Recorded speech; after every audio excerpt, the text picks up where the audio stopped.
I can give it a try, Lu Yuqing replied, then strode forward as she flipped a hand over to summon an octagonal black jade pendant, upon which were engraved some very strange spiral patterns that were layered on top of one another in a rather convoluted fashion. This is the key for the realm-traversing plaque at our island master's manor. Apparently, it was passed down in our clan from generations past, along with the realm-traversing plaque. But I don't know if this key will actually work on this plaque as well, Lu Yuqing said as she cast an incantation seal onto the jade pendant. A streak of azure light flew into the pendant, following which the spiral patterns on its surface instantly began to revolve, and it released a streak of black light onto the realm-traversing plaque. A spiral pattern also appeared on the realm-traversing plaque, and it warped and twisted momentarily before transforming into a palm-sized black vortex. The vortex was constantly fluctuating in size, as if there were two conflicting forces trying to expand and contract it in unison. Han Li's brows furrowed slightly upon seeing this. Right at this moment, Lu Yuqing suddenly said, "Brother Han, it looks like this key of mine isn't a perfect match with this realm-traversing plaque, so I'll need you to inject more immortal spiritual power into it to support me."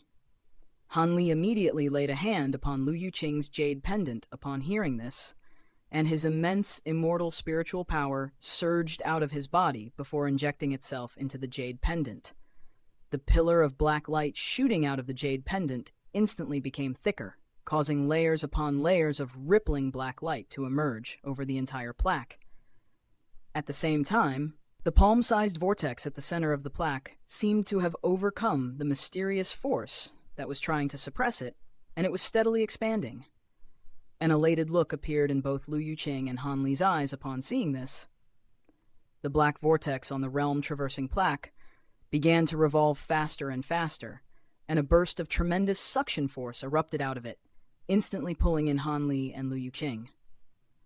Han Li felt the entire world spin around him, and his vision abruptly faded, before quickly returning again. However, before he had a chance to steady himself and inspect his surroundings, the remaining flying swords erupted into a frenzy once again. This time, he didn't even get a chance to stop them before all of them burst out of his sleeve, then shot up into the sky like dozens of rising azure dragons, vanishing into the clouds up above in the blink of an eye.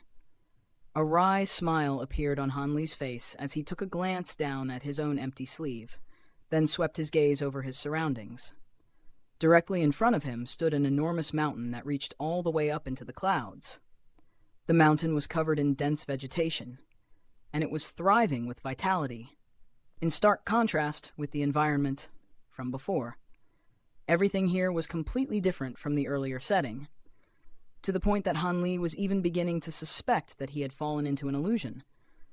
However, after inspecting the area with his bright sight spirit eyes and his eye of truth, he confirmed that this was, in fact, the real world.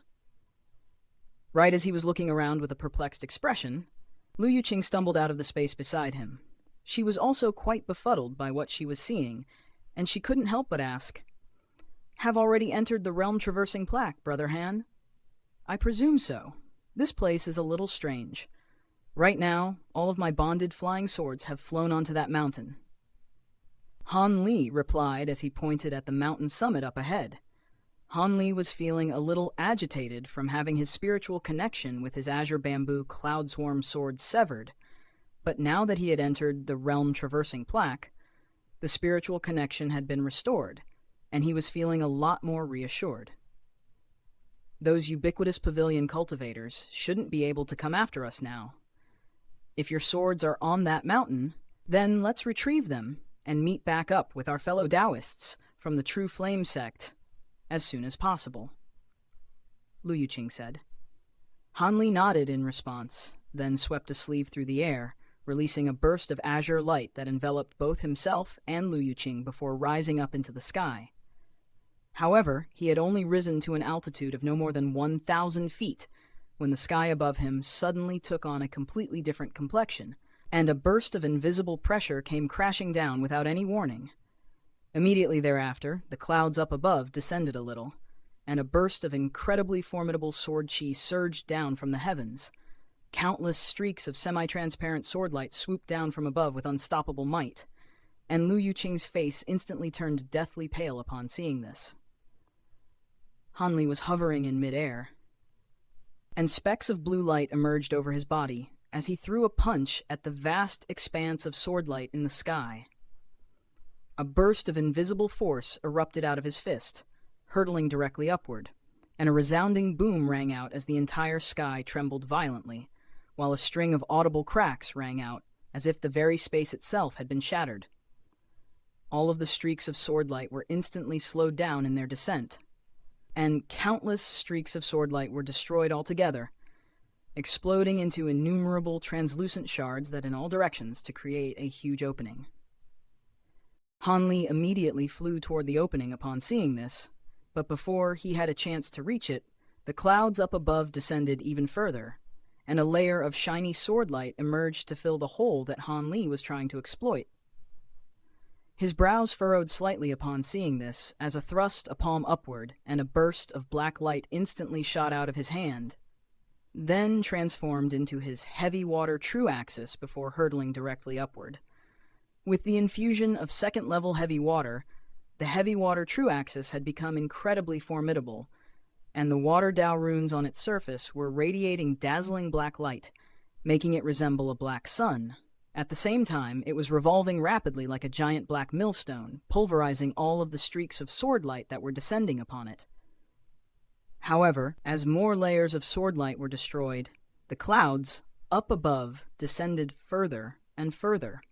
The swordlight in the sky was becoming denser and denser as a result, and the pressure in the air had become so severe that Hanli felt as if the surrounding space had become slightly warped. At this point, Hanli had arrived at the conclusion that if he were to go all out and resist the swordlight descending from the heavens without any regard for consequences, then perhaps he would be able to force his way through, thanks to his treasures and his profound immortal physique. But doing so while avoiding injury was far from a sure thing. There were potentially many more perilous situations that he was going to have to face in the infernal frost immortal manner, so he wasn't willing to take the risk. Thus, he descended back down to the ground as he said to Lu Yuqing, "The sword chi here is too vast for me to oppose, so we have no choice but to scale the mountain by foot." "That's fine. At our speed, it shouldn't take us long to get to the top even on foot," Lu Yuqing replied with a nod. With that, the two of them set off toward the foot of the mountain along the stone path beneath their feet. After Hanli returned to the ground, the clouds that were bearing down from above slowly returned to their original altitude, and Hanli and Lu Yuqing didn't encounter any further obstructions as they continued their journey on foot. Upon arriving at the foot of the mountain, the two of them were greeted by the sight of a tall stone archway, upon which was a massive plaque that bore some golden seal text characters. Boundless Sword Sect. The strokes of the characters were strong and forceful, but also full of casual flair. They were as sharp as a sword, yet also wild and unrestrained. Unlike the straight edge of a blade, as soon as Hanli's gaze fell upon the plaque, he was immediately struck by a burst of tremendous sword intent, and he reflexively stumbled back a few steps with a surprised look on his face. The Boundless Sword Sect had always been shrouded in mystery, and it had suddenly disappeared over 1,000,000 years ago. Never had Hanli anticipated that he would discover it here. As these thoughts were running through his mind, he took a glance at Lu Yuqing, only to find that she wasn't displaying any special reaction. Perhaps it was because she was unable to sense the sword intent imbued within the plaque due to her lack of affinity for the way of the sword. Could there be some kind of sword-restraining array that drew in my azure bamboo cloud swarm swords? After a brief moment of contemplation, Hanli strode through the stone archway with Lu Yuqing, and they continued their way up the mountain. The ancient mountain path snaked up the mountain in circles like a spiraling staircase, and as Hanli and Lu Yuqing scaled the mountain, they encountered many mountains that were concealed within the undergrowth. Upon closer inspection, they discovered that all of them were ordinary buildings that weren't being protected by any arrays or restrictions. And most of them had already become extremely dilapidated with age. The closer they drew to the mountain's summit, the peaceful the surrounding environment became, and there was a forbidding atmosphere in the air, a notion that certainly wasn't helped by the complete lack of birds and beasts in the forest. As they were passing through a green bamboo forest, Han Li suddenly stopped in his tracks as he spotted a dark green bamboo cabin deep within the forest. After a brief moment of hesitation, he diverged from the stone path and made his way into the bamboo forest. Lu Yuqing was rather curious about why Han Li had suddenly changed directions, but she remained silent and trailed along behind him. Not long after making his way into the forest, he noticed some strange signs. For example, there were many sword marks on the bamboo trees that he was passing by, and the marks were all quite dark, clearly indicating that they had been inflicted many years ago. Moments later, he stopped in his tracks, then grabbed onto a thick bamboo tree beside him, before tightening his grip around it. The bamboo tree immediately began to creak and groan, but it didn't shatter right away. Han Li was rather taken aback to see this, and he tightened his grip even further. Finally, the bamboo tree exploded, sending countless pieces of shrapnel that were as hard as steel flying in all directions.